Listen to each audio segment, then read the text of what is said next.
राजनीति में दोस्ती नहीं होती, सिर्फ हिसाब होता है। और कभी कभी हिसाब बहुत गहरा होता है। वो हिसाब ईरान और इजराइल का था।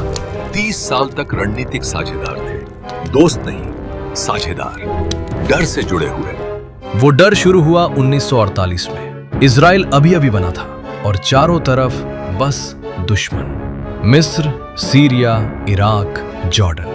उस घेरे को देखकर बेन गुरियन ने एक ठंडा हिसाब लगाया।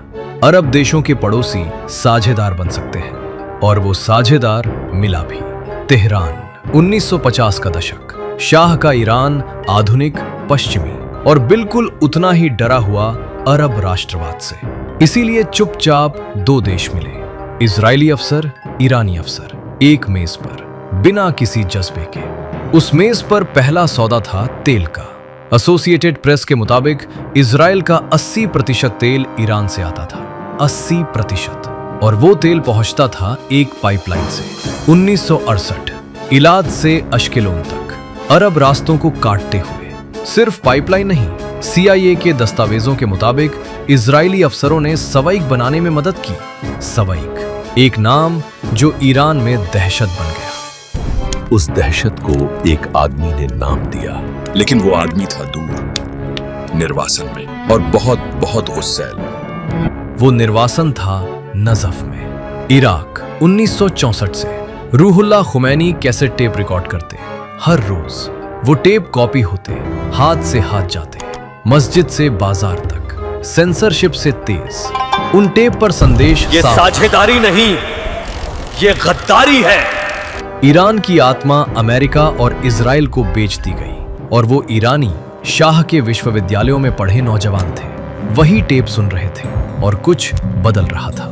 लेकिन उन्हीं दिनों, दिसंबर 1977, जिमी कार्टर प्रेसिडेंशियल लाइब्रेरी के मुताबिक कार्टर ने तेहरान में गिलास उठाया।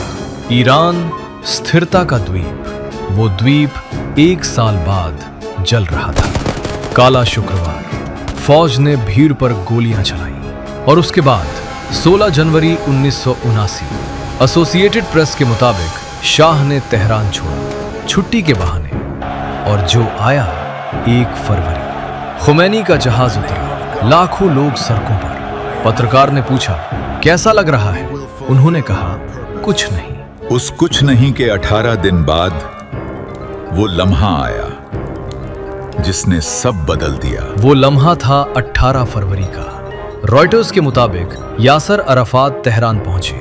उन्हें चाबियां दी गईं इजरायली दूतावास की। उन चाबियों के साथ इजराइल का झंडा उतरा, दूसरा चढ़ा। 30 साल का हिसाब एक दोपहर में खत्म। लेकिन वो खत्म किसी दोस्ती की मौत नहीं थी, एक ठंडे हिसाब का अंत था, और एक नई बहुत खतरनाक जंग का जन्म।